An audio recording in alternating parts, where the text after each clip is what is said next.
Now, before we get into the markets, let's bring you that conversation with Irvin Jim, because we know that Durban may prove to be a battleground for unions in South Africa come the 1st of May, and that, of course, being Workers' Day. Irvin Jim is on the line. Irvin, thank you so much for making the time to get on to business tonight to give us an update. I want to talk to you about two things. The one of them, of course, being Eskom, and the other one being Durban. Let's start off in Durban. Bring us up to speed as to what eThekwini municipality is communicating to you. Well, we don't want to be politicizing the issue, but unfortunately, we think that this issue has been politicized.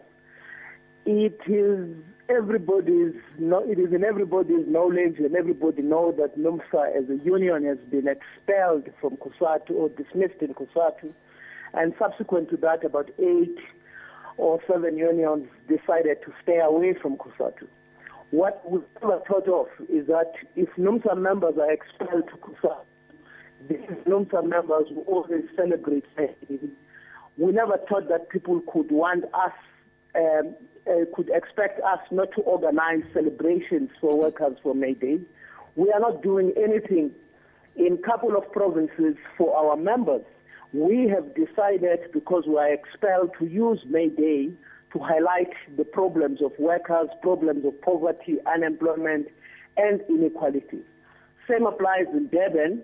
We have planned a march that will highlight the plight of workers, the fact that we're facing plant closures, and we follow the law. We went to the municipality, we were approved, everything else has been done, but we are quite aware that there has been some lobbying, in particular from COSATU leadership in that region, to try and stop the NUMSA march, because once NUMSA decided on the march, they then suggested that they want to go on a march as well. Yeah. And the Metro Police were with us and saying, look, we have approved.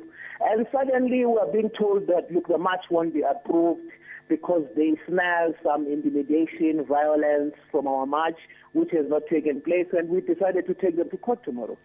So you're going to court tomorrow, and no doubt you're going to be looking for a positive outcome. We're going to be keeping that story alive. Let's talk about Eskom in particular. Are the contracted workers at Eskom back at work? Well, workers, unfortunately, are still not back at work.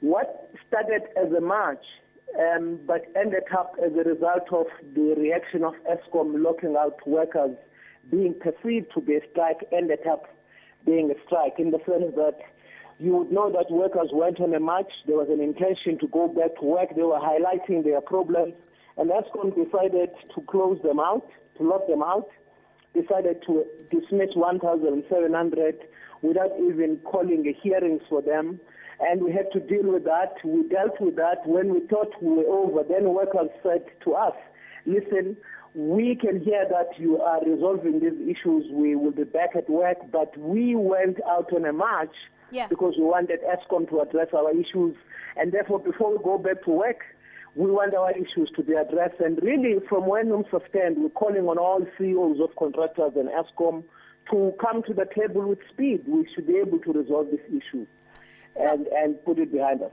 Irvin, thank you so much for making the time to join us. So the stage is set for Durban, and of course on the front of Eskom, they're waiting for Eskom to come to the table before workers go back to work. That's Irvin Jim. He is the General Secretary of